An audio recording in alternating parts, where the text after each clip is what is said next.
Chapter 1. The Events of 30 Years. 1.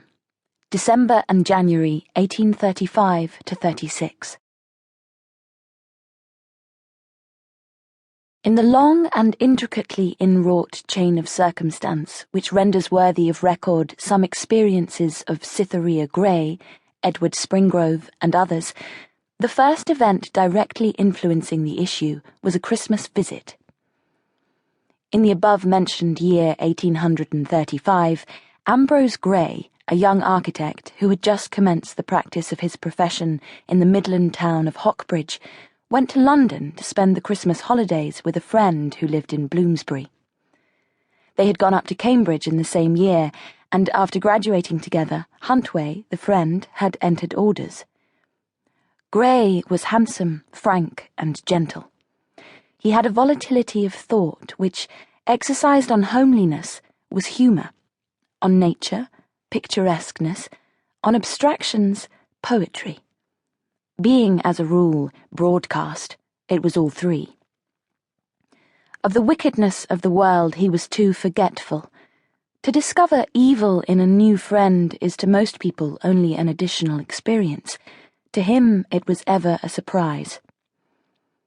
While in London, he became acquainted with a retired officer in the Navy named Bradley, who, with his wife and their daughter, lived in a small street not far from Russell Square.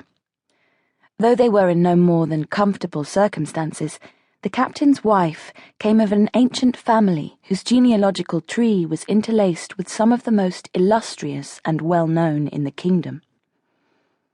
The young lady, their daughter, seemed to Grey by far the most beautiful and queenly being he had ever beheld. She was about 19 or 20, and her name was Cytherea. In truth, she was not so very unlike country girls of that type of beauty, except in one respect. She was perfect in her manner and bearing, and they were not. A mere distinguishing peculiarity, by catching the eye, is often read as the pervading characteristic, and she appeared to him no less than perfection throughout, transcending her rural rivals in very nature.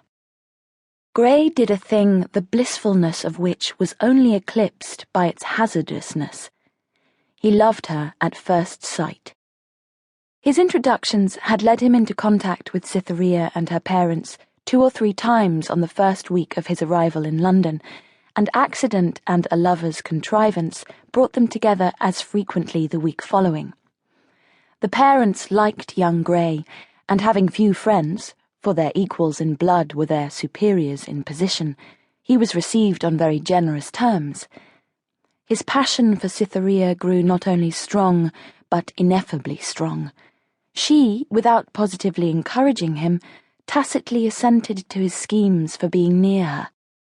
Her father and mother seemed to have lost all confidence in nobility of birth, without money to give effect to its presence, and looked upon the budding consequence of the young people's reciprocal glances with placidity, if not actual favour. Grey's whole delicious dream terminated in a sad and unaccountable episode.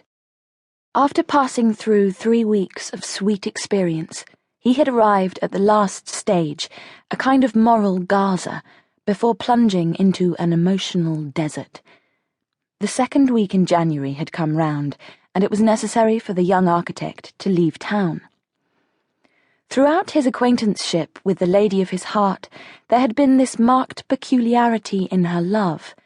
She had delighted in his presence as a sweetheart should, yet from first to last she had repressed all recognition of the true nature of the thread which drew them together, blinding herself to its meaning and only natural tendency, and appearing to dread his announcement of them. The present seemed enough for her without cumulative hope. Usually, even if love is in itself an end, it must be regarded as a beginning to be enjoyed. In spite of evasions as an obstacle, and in consequence of them as a spur, he would put the matter off no longer. It was evening. He took her into a little conservatory on the